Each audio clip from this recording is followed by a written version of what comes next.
जिसने पूछा ও মাই god, you look beautiful. চেহারাটা এরকম করে রেখেছিস কেন?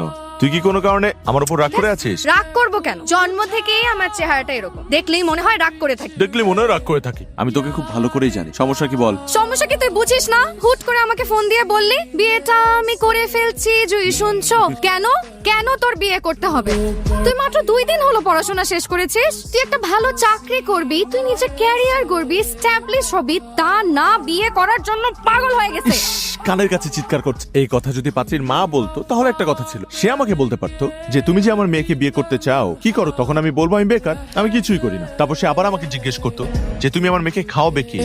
আমি বলতাম আমি যা খাই তাই খাবে। তারপর সে যদি আরো রাগান্বিত অবস্থায় আমাকে জিজ্ঞেস করতো যে আমার মেয়েকে কি তুমি সুখী রাখতে পারবে, তখন আমি বলতাম এই প্রশ্নটা আপনি আমাকে না করে আপনার মেয়েকে প্রশ্ন করুন যে সে কি আমাকে সুখী রাখতে পারবে কি না। আজব। আর আজবের কি আছে এখানে? বিয়ের যত অ্যারেঞ্জমেন্ট, যত হ্যারাসমেন্ট সব তো আমাকে পোহাতে হচ্ছে। তুই প্যারা নিচ্ছিস কেন?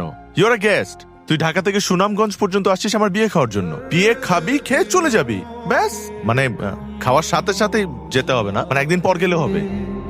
একদিন পরে চলে যাব? একদিন পর তো আমিই চলে যাবো বোকা। হানিমুনে যাবো না? হানিমুনের ডেটও ফিক্স করে ফেলছিস? শুধু ডেট কেন, প্লেসও তো ফিক্স করে ফেলেছি। মলদ্বীপ যাচ্ছি আমরা। এত তাড়া না? আর তোর সয় না। তুই মন খারাপ করছিস কেন? তুই তো আবার আসবি। হানিমুনের পর? হানিমুনের পর না, 2 বছর পর। আমাদের বাচ্চা হবে না? বাচ্চা রাখিকার অনুষ্ঠান করবো, তখন তোকে দাওয়াত দিব।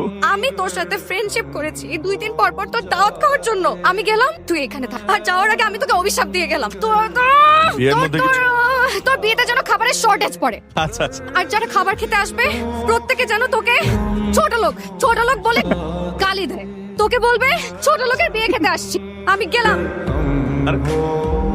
এত সহজেই আমি তোকে চলে যেতে দেবো? তুই আমার সবচাইতে প্রিয় বন্ধু। আর বন্ধুত্বের অপর নাম যদি হয় ভালোবাসা, তাহলে আমি তোকে আজীবন ভালোবেসে যাব। আমিও তো চাই তুই আজীবন আমাকে ভালোবাসিস। তুই কেন বুঝতে পারিস না যে আমি তোকে কতটা ভালোবাসি? প্লিজ একটু বোঝার চেষ্টা কর। আর শোন, আমার বুকের ঠিক এই পাশটায় তোকে আমি যত্ন করে আগলে রাখবো। এই পাশে না, এই পাশে। কেন, এই পাশে সমস্যা কি? এই পাশে। হ্যাঁ, ডান পাশে। আরে বাম পাশে। ডান পাশে আগলে রাখবো। বাম পাশে। আরে বাম পাশে তো তোর ভাবি যায়, বোকা নাকি? চল, বাসায় সবাই অপেক্ষা করছে।